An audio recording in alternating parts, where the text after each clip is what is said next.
c'est pas permis. Ok, voilà l'information sur le Congo. Dans l'est de la RDC, l'armée congolaise et les Wazalendo ont fait leur entrée dans la deuxième plus grande ville du Sud Kivu, Uvira, un mois après l'avoir quittée, une arrivée après le retrait des militaires de l'AFC M23 pour, disent-ils, respecter leurs engagements. Reportage d'Amani Alimassi, récit Philippine de Clermont-Tonnerre. Des habitants qui osent enfin sortir dans la rue. Prudemment, la vie reprend à Uvira, où les forces congolaises sont de retour. Leur retour, c'est une chose que tout le monde a appréciée parce que ce sont les forces loyalistes qui viennent sécuriser le pays. Dimanche matin, les Wazalendo entrent dans la ville, suivis par l'armée, ici acclamés par la population. Pour les habitants, c'est le soulagement après une nuit d'angoisse. Entre le départ samedi soir du M23 et l'arrivée des forces pro-gouvernementales, la ville est laissée à la merci des pilleurs. Le M23 accuse les Wazalendo. 24 heures avant que nous ne quittions, il y avait panique et une grande partie de la population a fui la ville d'Uvira pour se réfugier dans la plaine de la Ruzizi. Parce qu'ils savaient exactement à quoi ils auraient affaire au cas où on quittait la ville d'Uvira.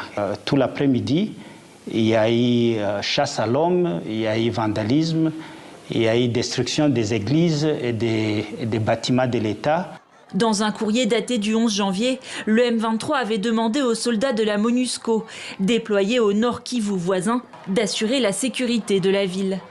Certains fustigent l'incapacité de Kinshasa à protéger les civils. Mais pour ce député, ce départ est une victoire diplomatique du président Félix Tshisekedi.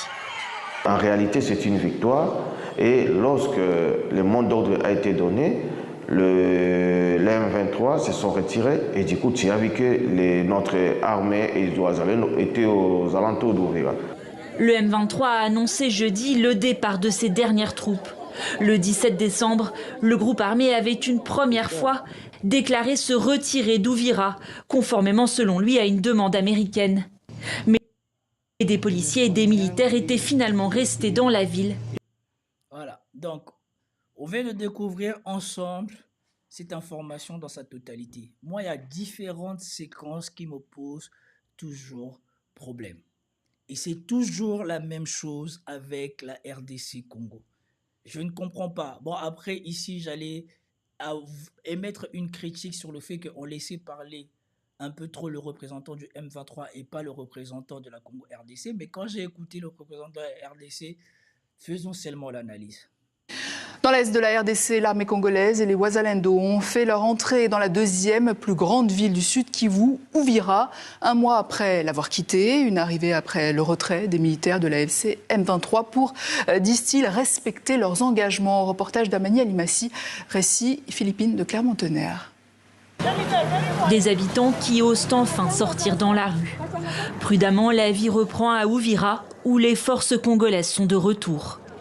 Leur retour, c'est une chose que tout le monde a appréciée parce que ce sont les forces loyalistes qui viennent sécuriser le pays. Bon, moi, ce qui me plaît ici, c'est que pour une fois dans le récit du début de cette présentation, on ne présente pas le M23 comme au contrôle, comme étant légitime dans la ville. On présente les choses comme si c'était un soulagement que le M23 se retire d'Uvira.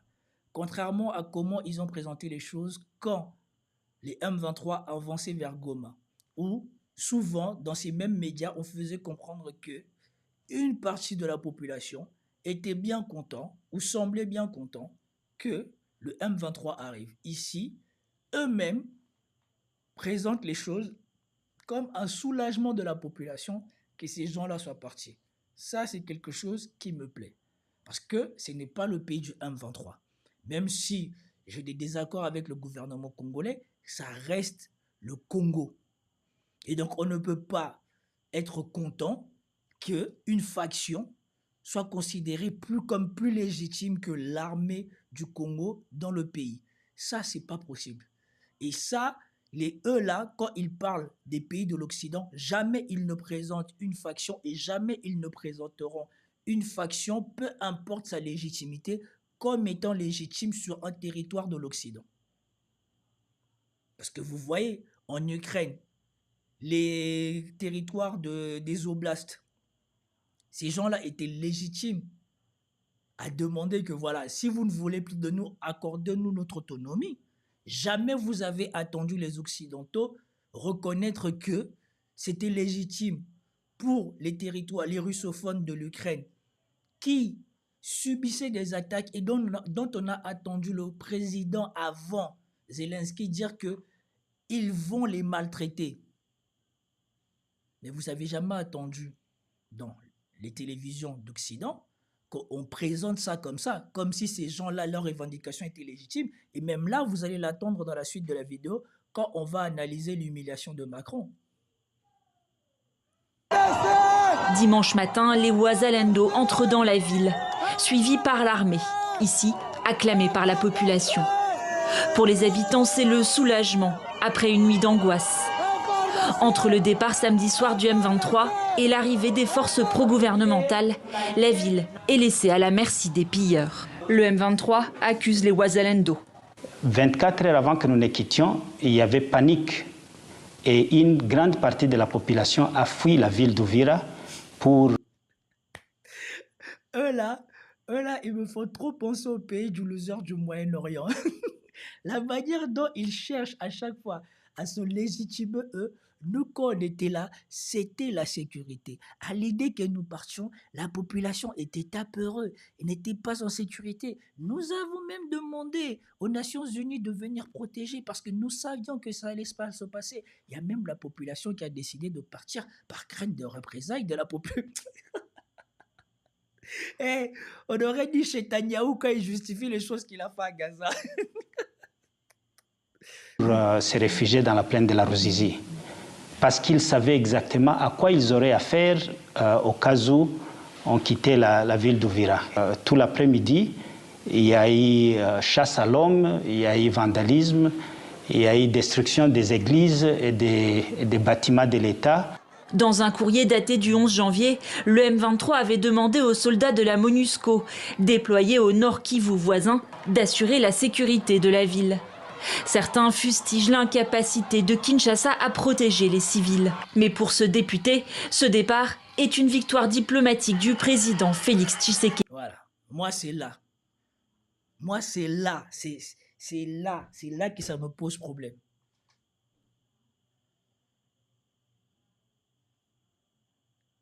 Militairement, nous avons vu à aucun moment l'armée congolaise a été capable de vaincre les M23.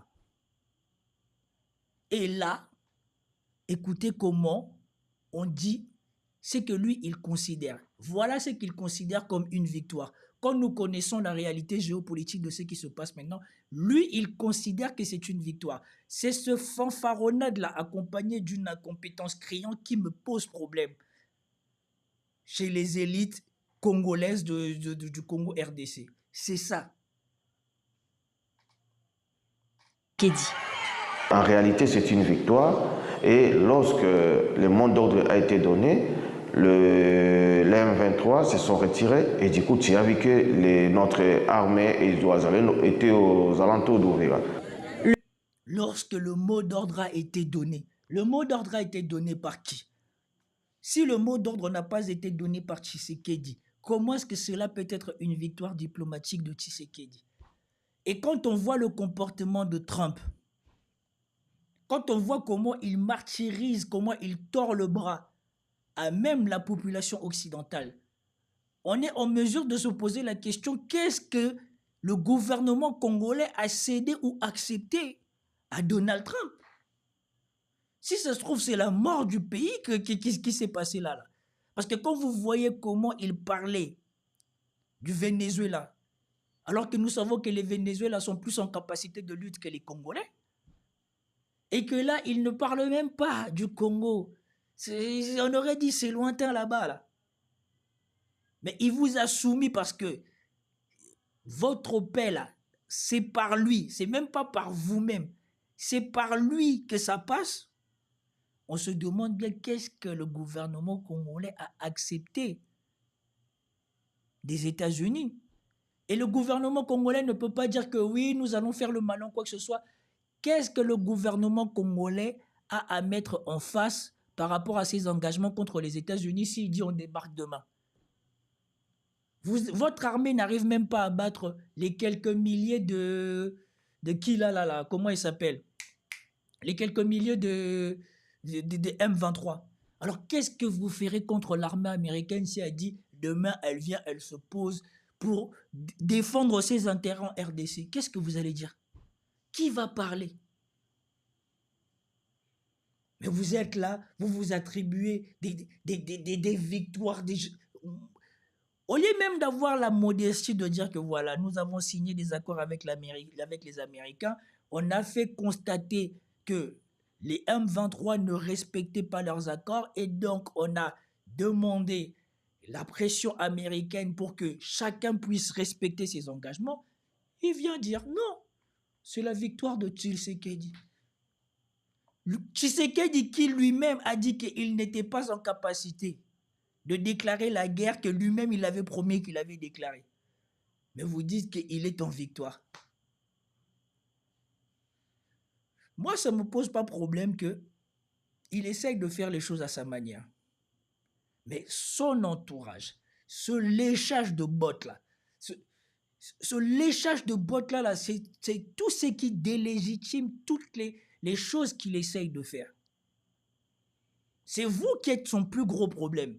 Accessoirement lui-même par sa conduite et par son manque de vision. Parce qu'il arrive à la présidence, il n'affichait pas toute la richesse qu'il a là. Il va partir de la présidence, il affiche une richesse insolente par rapport à l'état de son pays. Il y a toute cette base-là de cette communication que vous ne semblez pas prendre en compte, que vous ne croyez que les gens de l'extérieur ne voient pas. C'est sûr que les Congolais ne voient pas tous les jours leur président. Mais les gens qui ont accès aux journaux, aux réseaux sociaux, quoi que ce soit, où tous les jours on montre tous les méfaits du président, pourquoi sa cellule de communication n'a pas pensé à tout ça? Le mec, comme tous les présidents, on sait qu'il doit quitter la présidence en étant mieux que quand il est venu. Mais pendant la présidence, pouvez-vous au moins faire semblant de respecter votre population? Que si la population ne survit, vous ne devez pas être dans l'opulence. C'est ça, l'absence de vision des gens qui entourent Tshisekedi qui portent malheur à ce pays. Plutôt que d'être dans le travail et qu'on voit votre compétence se manifester sur le terrain, vous êtes en train de réclamer des choses pour lesquelles on ne vous reconnaît jamais la compétence, jamais le mérite.